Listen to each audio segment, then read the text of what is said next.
ang Lovely JB Rosano. So karon kay ako ang i-discuss sa inyo kung unsa ang processing user input, kung unsaon siya pag-process sa Python o Java, and then sa basic data manipulation pod. So first is ato sang hibawon kung unsa ang processing user input. So what is processing user input? So processing user input is the act of receiving information from the user and then use that information in a program. So ang pasabot ana niya, ang processing user input kuno kay magkuha og paggamit sa data nga gihatag sa user gikan sa ilang pag-type sa keyboard. So ang pamaagi sa pagkuha sa user input sa Python kay magamit siya og input with open and close parentheses. Like for example, so magamit lang tag input with open and close parentheses. So ato unang tong buhaton is magbutang ta sa iyang variable. So ang kaning variable is isag unsay maibutang diri pwede ra nga name, age, o etc. So equal, then input, then open and close parentheses and quotation, then enter your name,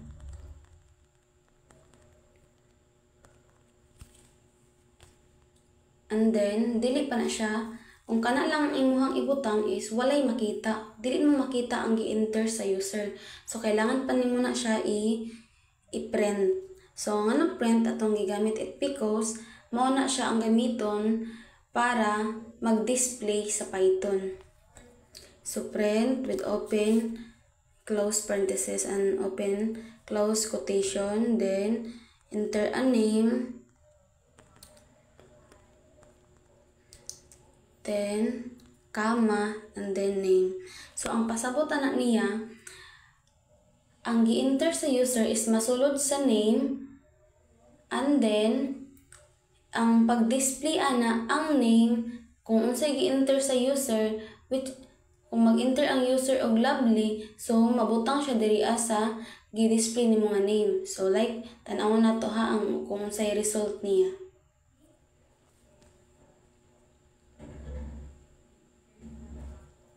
So mag-enter ta og Lovely.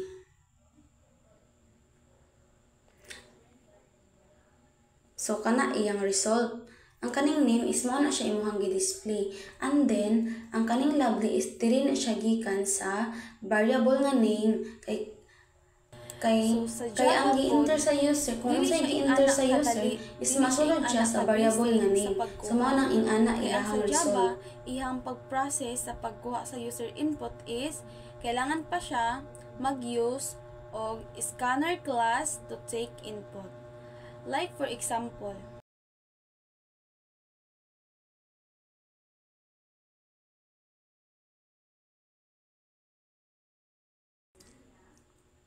so import java.util.scanner. So dire sa pinaka natong gibuhat dire is nag-import ta og scanner. Then ikaduha is kailangan ta magbutang sa to ang public, sa to ang file name kung unsay imong pangalan sa imong file is mao pud imong ibutang diri sa public class. Then open bracket, and then kung mag-start ta sa imong program, kailangan ka mag-type og public static void main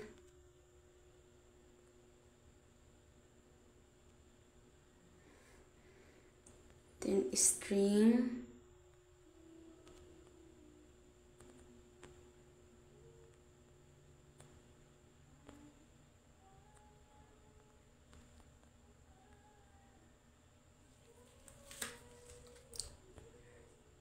then open bracket. And then kailangan pud ta mag-create sa ato ang scanner object, kay kung wala man jud tay scanner object walay mo handle sa gi-input sa user. So that's why magbuhat tawag scanner object. So ang ato ang name sa scanner object is IO. So magdepende na nimo kung sa imong ibutang sa imong scanner object ha. So new scanner system dot in and then semicolon. So kailangan yun na ito na semicolon no, kay kung walay semicolon tili mo ran ang imuhang code. So una na tong buhaton. So system dot out dot print and then open parenthesis and close parenthesis and then open and close quotation. So enter a number, enter a name, then semicolon. So mauna na. So second step is kailangan ta magputang og string name, mao na imong variable ng name, then equal, then io ang imuhang pangalan sa scanner object, then next line. Anong next line siya? Because ang imuhang data type is string. Then semicolon. And then pag human ana mag-display na ta sa ato ang input sa user. So magamit lang ta og system.out.print, then open parenthesis and close parenthesis and open and close quotation. Then enter a name equal. So kung sa Python is comma, ang sa Java is plus, then name, then quotation, then semicolon. So ato na siyang i-run no. So naa siya error. So ingani kakuti ang Java. So kailangan yun mo siya siguraduhon nga kanang wala kay nalimtan nga syntax kay maura na siya ang dili makaparan sa imuhang code. So wala na to true. So naa. So mag-enter ta og joy. So mo na siya ang result. So isa pod no. So desire na pud ta magamit og import java.util.scanner kung mangayo ta og user input. Pero kung dili ta mangayo og user input, so, pwede ra ta gamit og public class main and public static void main lang only. What is basic data manipulation? So basic data manipulation means editing, changing, or working with the data received from the user. These include tasks like changing text case with to uppercase and lowercase, combining string, converting types like string to number, or doing calculation. So it means that data manipulation kay isa sa pagproseso sa pag-usab, pag-edit, pag-arrange, o pag-analyze sa data aron magamit nato siya sa atong program. So bale siya ang mag-plus-star, mag-usab, mag-edit sa gi-enter sa user. So like for example in Python, concatenate string.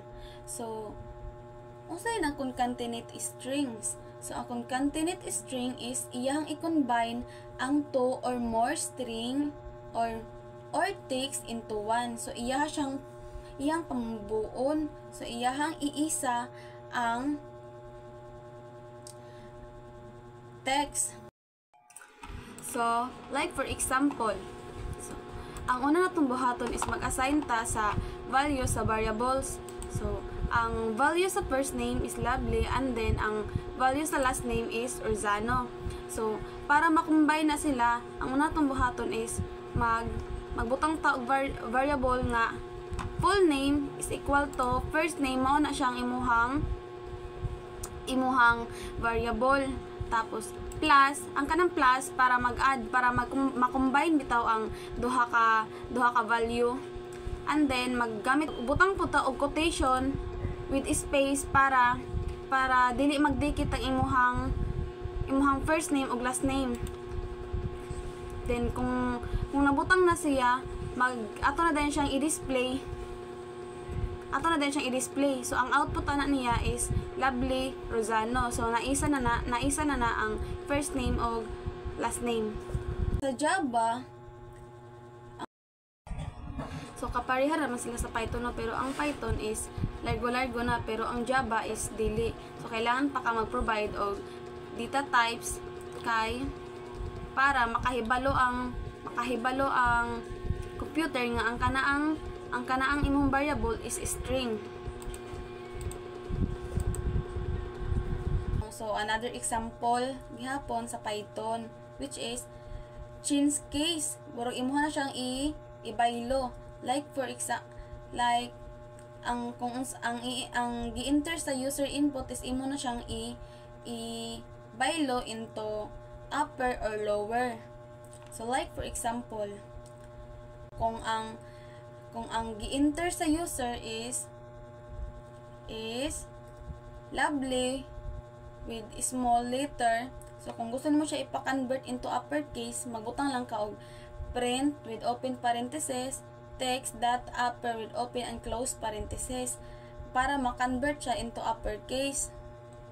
So kung gusto po nimo siya ipa-convert into lowercase, magbutang lang ka diri og print with open parenthesis text.lower with open and close parenthesis. Kung sa Java pod, so kapareha ra siya pamaagi, no? Pero dili na siya print, kundi system.out.print na imong gamiton. Kung gusto nimo siya ipa-convert into uppercase, so dili na .upper ang imuhang gamiton, kundi .to uppercase na siya sa Java.